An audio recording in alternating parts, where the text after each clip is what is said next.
नमस्कार साथियों। तो फिर से आप सभी का स्वागत है। देखिए हमारे एक और नए वीडियो में। तो आज हम यूपी होमगार्ड जो भर्ती हमारी 45,000 प्लस आने वाली है, तो उसके लिए ये जीके के मोस्ट इम्पॉर्टेंट क्वेश्चंस मैं आज आपके लिए लेकर आया हूँ। तो इस वीडियो को शुरू से लेकर अंत तक देखिएगा, क्योंकि जो उसमें पूछा जाएगा आप जानते हैं उसका सिलेबस क्या है। उसमें केवल जीके पूछी जाएगी, ना आपको इंग्लिश पढ़ना है, ना आपको मैथ्स, ना रीजनिंग। ठीक है, मैथ्स नहीं पढ़ना है, रीजनिंग भी नहीं पढ़ना है, इंग्लिश भी नहीं पढ़ना है, हिंदी भी नहीं पढ़ना है, ओनली जीके। तो ठीक है, तो आपको केवल जीके पढ़ना है। और इसकी जो नोटिफिकेशन, क्योंकि देखिए 2027 में विधानसभा के चुनाव हैं यूपी में। ठीक है, तो देखिए 2025 तो बीतने ही वाला है। ठीक है, बस दिसंबर बचा है, फिर 2026 में सभी चीज़ें हो जाएंगी। क्योंकि देखिए यूपी पुलिस कांस्टेबल का एग्ज़ाम भी उसी समय होगा 2026 में ही, और हमारे यूपी होमगार्ड का भी।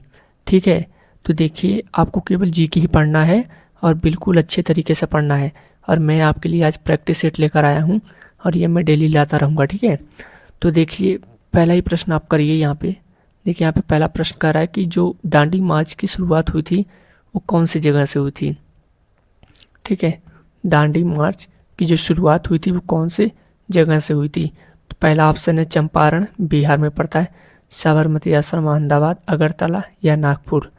तो आप कहेंगे दांडी मार्च जो हुआ था वो साबरमती आश्रम, अहमदाबाद से हुआ था। ठीक है, तो इसका सही जवाब ऑप्शन नंबर बी हो जाएगा। अगला देखें, जो रोलेक्ट एक्ट था वो किस वर्ष पारित हुआ था। बताइए रोलेक्ट एक्ट किस वर्ष पारित हुआ था। 1996। ये तो बहुत ही लंबा समय चल गया, यहाँ पर ये नहीं होगा। 1930 भी नहीं होगा, 1917 भी नहीं होगा। तो इसका सही जवाब होगा 1919। रोलेक्ट एक्ट 1919 को हुआ था और 1920 को असहयोग आंदोलन की शुरुआत हुई थी। ठीक है, तो आप बता पा रहे हैं कि नहीं, पहले आप बताइएगा। ठीक है, फिर अगला देखिए, जो महात्मा गांधी, ये गांधी को महात्मा की उपाधि किसने दिया था। सुभाष चंद्र बोस, भगत सिंह, लाला लाजपत राय या इनमें से कोई नहीं। तो बताइए जो गांधी को महात्मा की उपाधि किसने दी थी। पहले आप बताइए, फिर मैं इसका जवाब बताऊंगा। क्योंकि देखिए यूपी होमगार्ड के लिए जो केवल पूछा जाएगा वो केवल जीके ही पूछा जाएगा। ठीक है, और आपको कोई एक्स्ट्रा सब्जेक्ट पे बर्डन नहीं है, कोई आपको एक्स्ट्रा सब्जेक्ट और नहीं पढ़ने हैं। तो ठीक है, लेकिन इसमें भी अच्छा खासा कंपटीशन देखने को मिलेगा। ठीक है, तो इसका सही जवाब होगा इनमें से कोई नहीं। इसका सही जवाब होगा रविन्द्रनाथ टैगोर। रविन्द्रनाथ टैगोर ने गांधी को महात्मा की उपाधि दी थी, जिसे हम महात्मा गांधी के नाम से हम इन्हें आज जानते हैं। ठीक है, आज हम इन्हें महात्मा गांधी के नाम से जानते हैं। तो महात्मा की उपाधि रविन्द्रनाथ टैगोर ने दी थी। ठीक है, अगला देखें, मथुरा जो शहर है भारत के किस शहर में स्थित है। मथुरा, सॉरी शहर नहीं होगा, राज्य होगा, स्टेट। जो मथुरा है वो भारत के कौन से स्टेट में है। तो बताइए क्या होगा इसका सही जवाब। तो आप कहेंगे मथुरा तो आप जानते हैं उत्तर प्रदेश। ठीक, बनारस हो गया, उत्तर प्रदेश हो गया, सॉरी बनारस हो गया, आपका आगरा हो गया, मथुरा हो गया। ठीक है, अयोध्या हो गया, ये सब तो क्या है उत्तर प्रदेश में ही है। अगला देखें, जापान की मुद्रा क्या है। जापान की मुद्रा पहला ऑप्शन एन, रियाल, टका, दिरहम। तो बताइए जापान की मुद्रा क्या है। तो आप क्या बताएंगे, जापान की मुद्रा है एन। एन, और इसका जो प्रतीक चिन्ह है वो कुछ इस तरीके से बना होता है, शायद ऐसे इस तरीके से। ठीक, तो जापान की मुद्रा हम कहेंगे एन है। ठीक है, दिरहम बताइए किसका है, आप इसका जवाब कमेंट करके हमें बताइएगा। अगला देखें, जो भारत का संविधान है वो कब लागू किया गया था। गया हुआ यहाँ पे। ठीक है, तो बताइए 15 अगस्त 1947, 26 जनवरी 1960, 14 अगस्त 1947 या 26 जनवरी 1950।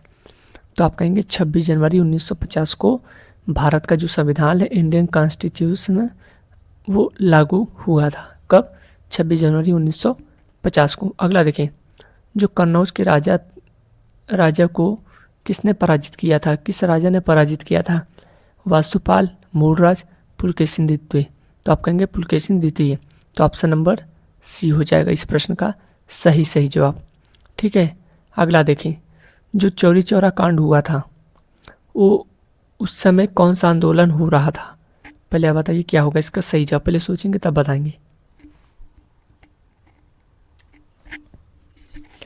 तो आप कहेंगे जब चौरी चौरा कांड हो रहा था तो उस समय कौन सा आंदोलन हो रहा था? असहयोग आंदोलन। असहयोग आंदोलन कब हो रहा था? 1920 में। रोल एक्ट जो पारित हुआ था 1919 में, उसके एक साल बाद लगभग 1920 में असहयोग आंदोलन की शुरुआत हुई। उसी समय चौरी चौरा कांड हुआ था। ऑप्शन नंबर डी हो जाएगा। अगला देखिए, जो राष्ट्रपति हैं राज्यों पर शासन, राष्ट्रपति शासन लागू करते हैं तो कौन से अनुच्छेद के अनुसार करते हैं? बताइए। तो राष्ट्रपति राज्यों पर शासन लागू करते हैं, राष्ट्रपति शासन, तो क्या 352 के आर्टिकल के तहत? ये तो राष्ट्रीय आपातकाल है। 360, 356 दो बार आया है तो इसको 358 कर लेंगे। ठीक, तो आप कहेंगे इसका सही से जवाब 356 हो जाएगा। ठीक है। राष्ट्रपति राज्यों पर जो राष्ट्रपति शासन लागू करते हैं, प्रेसिडेंट रूल जो लागू करते हैं वो 356 के अनुसार करते हैं। ठीक है। अभी अगला बताइए कि जो भारत के कुल भूभाग में उत्तर प्रदेश का कितना हिस्सा है? यानी भारत का जो पूरा टोटल लैंड है, यानी जो ज़मीन है, भूमि जो है, उत्तर प्रदेश का कितना % हिस्सा वो साझा करता है उत्तर प्रदेश पूरे राज्य का? बताइए क्या होगा इसका सही जवाब?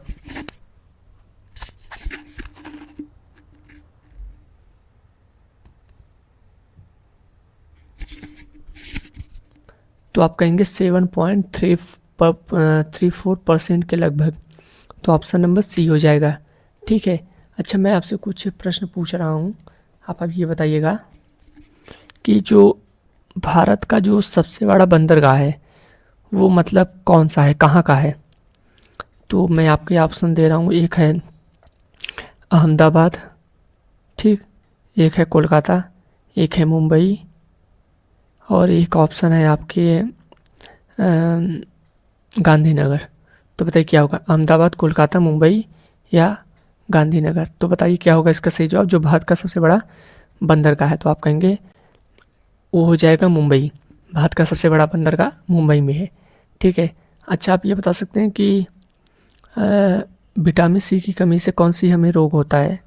विटामिन सी की कमी से बताइए हमें कौन सा रोग होता है?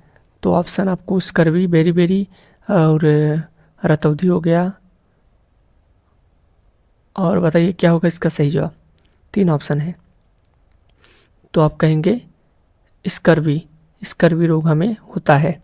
अच्छा, आप ये बता सकते हैं कि रुकिए मैं आपसे कुछ प्रश्न और पूछ रहा हूँ। अभी बताइए कि विश्व का सबसे बड़ा महाद्वीप कौन सा है? विश्व का सबसे बड़ा महाद्वीप आपका हो गया दक्षिण अमेरिका, यूरोप, एशिया, अफ्रीका। तो बताइए। तो आप कहेंगे विश्व का सबसे बड़ा महाद्वीप है वो है एशिया महाद्वीप, जिसमें लगभग 49 देश हैं ना सर? हाँ, 49 देश शामिल हैं। ठीक है। अच्छा, आप ये बता सकते हैं कि प्रधानमंत्री की नियुक्ति कौन करता है? आप इसका जवाब हमें कमेंट करके बताइएगा। ठीक है। तो ऐसे ही और वीडियोस के लिए हमारे चैनल को सब्सक्राइब कर लीजिएगा और अपने दोस्तों के साथ शेयर जरूर कर दीजिएगा। ठीक है, क्योंकि ये क्लासेस डेली चलेंगी और ये होमगार्ड के लिए स्पेशली होंगी। ठीक है। और आप इसे किसी भी एग्ज़ाम के लिए ले सकते हैं, क्योंकि क्वेश्चन घूम फिर के वही आते हैं, क्योंकि जो यूपी होमगार्ड में आएंगे प्रश्न वो केवल जीके के ही होंगे। तो इससे आप एसएससी के लिए भी ले सकते हैं।